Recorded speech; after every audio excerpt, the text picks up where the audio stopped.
Dawn had barely broken when the order came to row. The sea was calm, almost peaceful, but every man on the galley knew that calm would not last. I tightened my grip on the oar and glanced across the water. The Venetian fleet stretched along the horizon, their banners bright against the morning sky. We had fought battles at sea before, steel against steel, arrows flying between ships, but today felt different. Our galleys carried heavy cannons, dark mouths waiting to roar. Then it began.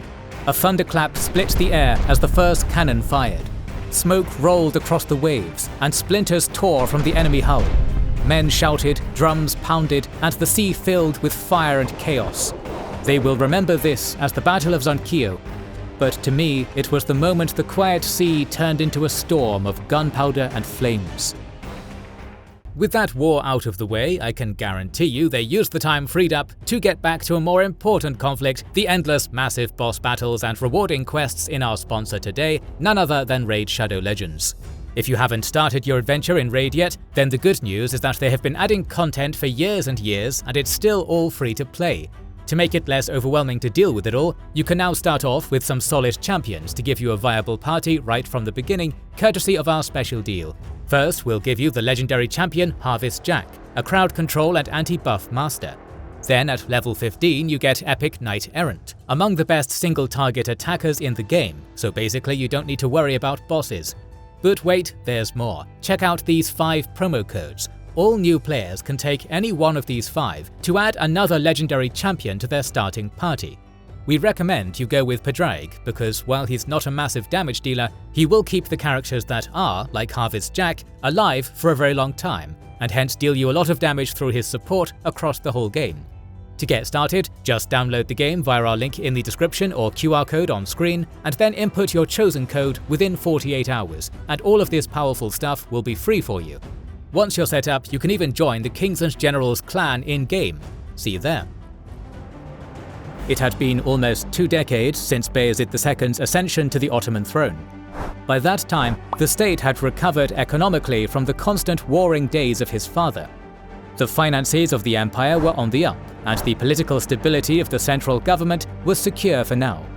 After many years of centralizing control over taxation and its relationship with Timur-holding military men, the state's annual revenues had doubled, and the population of its cities had grown rapidly.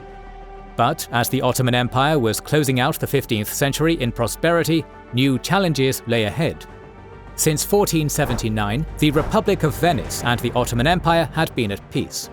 The two sides had previously fought a bloody 16-year war across the wider eastern Mediterranean during the reign of Mehmed the Conqueror, culminating in a massive Ottoman victory.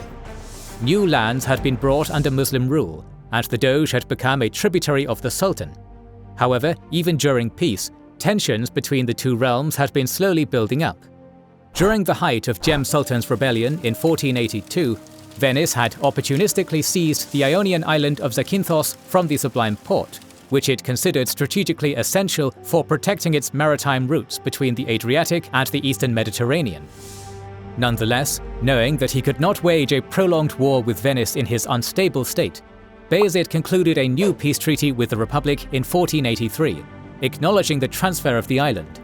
The Doge's annual tribute to the Sublime Porte was also cancelled. For centuries, Venice relied heavily on its network of overseas colonies and trading posts to project its economic and military power. These territories enabled Venice to control vital trade routes linking Europe to the Levant and beyond. This, however, caused natural rivalries between Venice and the Ottomans in their struggle to control the Adriatic and Aegean seas, Albania, and the Morea. With Cem Sultan's death in 1495 and the signing of a peace treaty with Poland in 1499, Bayezid now believed it was time to provoke the Doge into a war. Although he had been more diplomatic than his late martial father, the Sultan was now determined to wage a major war to keep his military class of marcher lords loyal and satisfied with his regime. Within a short period, Ottoman ports were closed to Venetian grain merchants, and the Principality of Zeta, bordering Venetian Dalmatia, was annexed into the empire. However, the main act of aggression came when a Venetian vessel carrying Christian pilgrims to the Holy Land was captured and enslaved by the Ottoman corsairs in the eastern Mediterranean. All of these actions resulted in Venice building up its forces in the Aegean, and thus, by the summer of 1499, war between the nations was renewed after almost 20 years of peace. During the reign of Bayezid II, the Ottoman navy expanded greatly as Muslim corsairs from North Africa and the Aegean began enlisting in the Sultan's service. Figures such as Kemal Reis and later Reis operated as both Ottoman commanders and semi-autonomous corsairs, conducting raids against enemy shipping and gathering intelligence for the Sultan.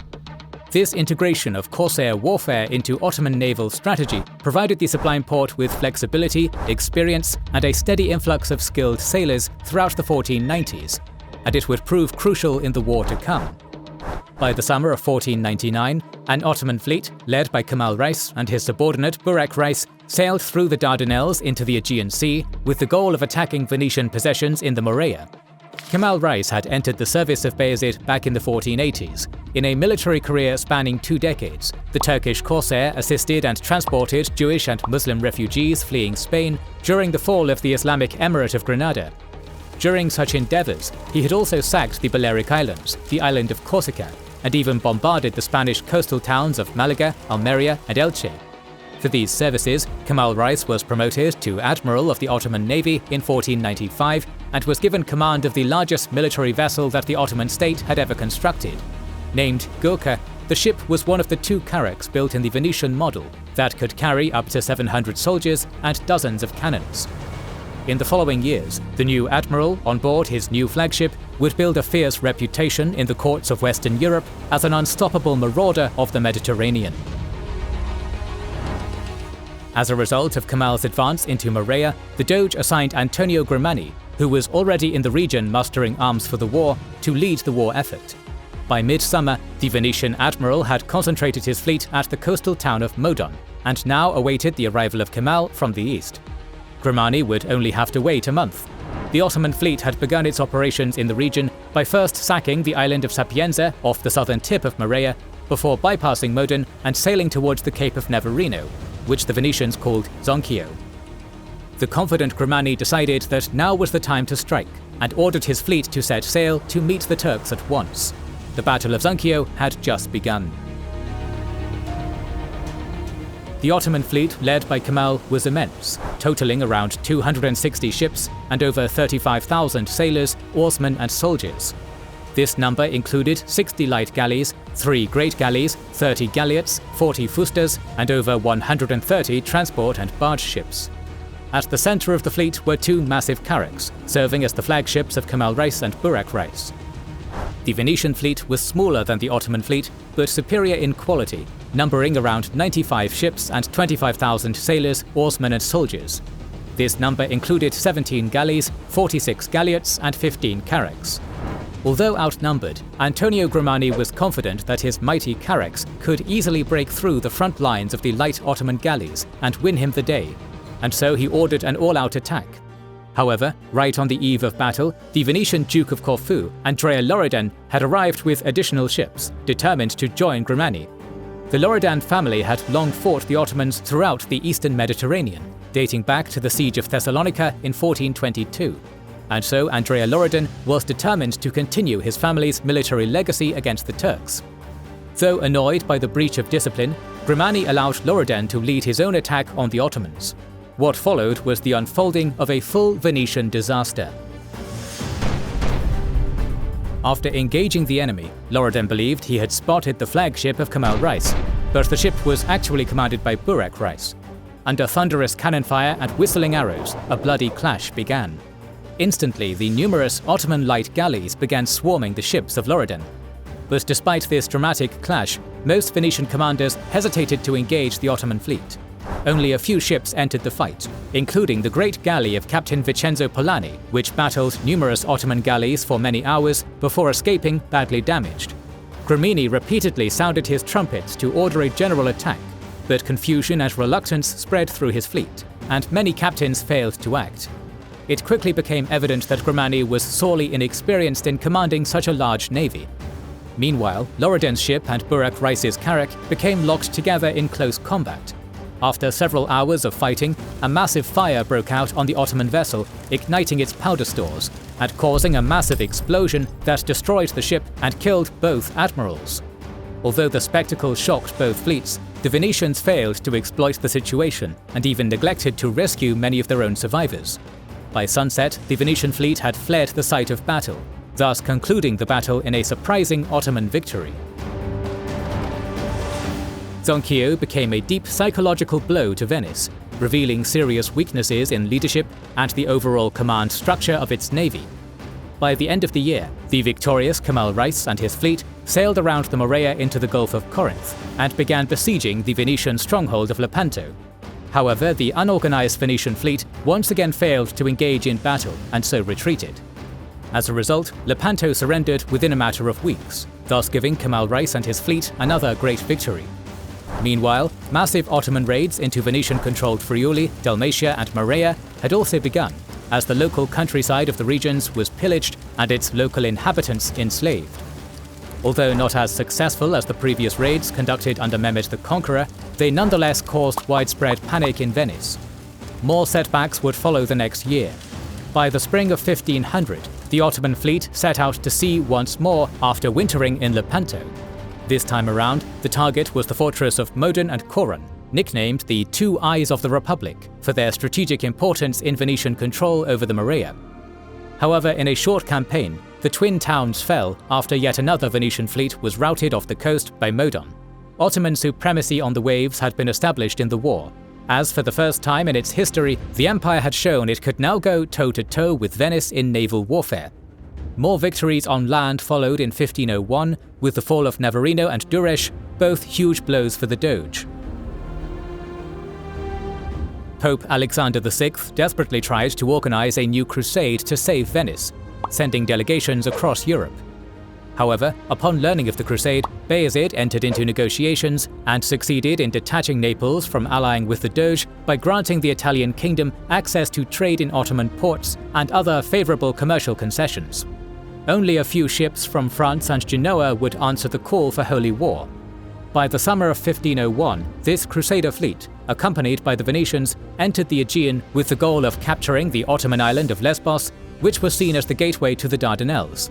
But ultimately, the fleet was scattered by a storm, and disagreements among the Allied commanders prevented them from uniting to fight the Ottomans. As a result, the following siege on the island's capital of Mytilene was to prove disastrous, with many crusaders falling dead beneath the mighty walls of the town. By 1502, Venice was ready to seek peace, as the war had become too costly, especially with the loss of its Levant markets and Black Sea trade routes, which worsened its already strained finances. Meanwhile, doubts about his ability to fully defeat the scattered Venetian navy at sea prompted Bayezid to accept peace, which was formalized in Constantinople by the end of the year. The Second Ottoman-Venetian War marked the Ottoman Empire's rise as a major naval power in the Mediterranean. The strategic bases acquired from Venice provided opportunities for further expansion, both in the eastern Mediterranean and the west. Other than the loss of the island of Kefalonia, the war had been a great success for Bayezid's regime, which obtained great satisfaction from the marcher lords of the Balkans. With the Venetian War ended, Bayezid withdrew from active political life, leaving power in the hands of the Grand Vizier and the men around him. The Sultan, now in his mid-50s, devoted himself mainly to religion, learning, and mystical contemplation. He encouraged the work of many learned men, including the court historian Kemal Pashazadeh, who began writing a full history of the Ottoman state, starting from its humble origins under Osman Gazi. Bayezid also surrounded himself with the leading religious scholars and scientists of the day, while allowing members of his imperial court to rule in his stead. In 1502, Leonardo da Vinci submitted a proposal to Bayezid to construct an innovative bridge across the Golden Horn in Constantinople.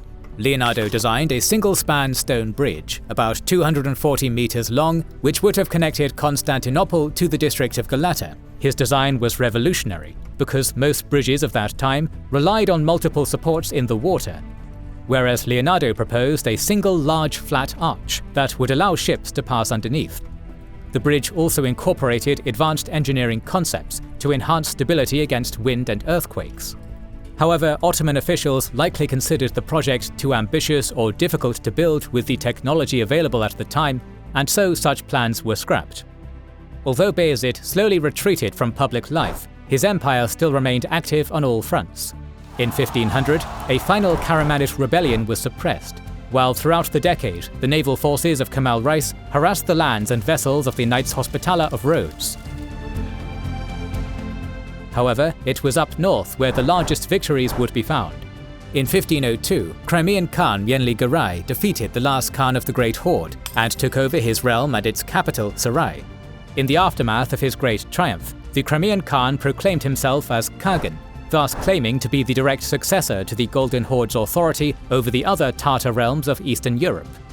However, this expansion of Crimean authority would have unintended consequences, as it became the envy of local powers across the wider region, and, most importantly, of the Grand Principality of Moscow. But as Bayezid's realm won victories in Europe, a new and more massive threat in the Far East had arrived at the doorsteps of his empire. Special thanks to Raid Shadow Legends for sponsoring this video. Get it for free with loads of bonuses available via our link in the description. In the next episode of our series on Ottoman history, we will delve into the growing threat posed by the Safavids under their charismatic leader Shah Ismail, and how the Ottomans, under a new sultan, confronted that threat on the plains of Chaldiran. If you don't want to miss it, make sure you are subscribed and have pressed the bell button to see it. Please consider liking, subscribing, commenting and sharing, it helps immensely. Our patrons and YouTube members can watch more than 200 exclusive videos. Join their ranks via the link in the description or by pressing the join button under the video to watch these weekly videos, learn about our schedule, get early access to our videos, access our private Discord and much more. This is the Kings and Generals channel, and we will catch you on the next one.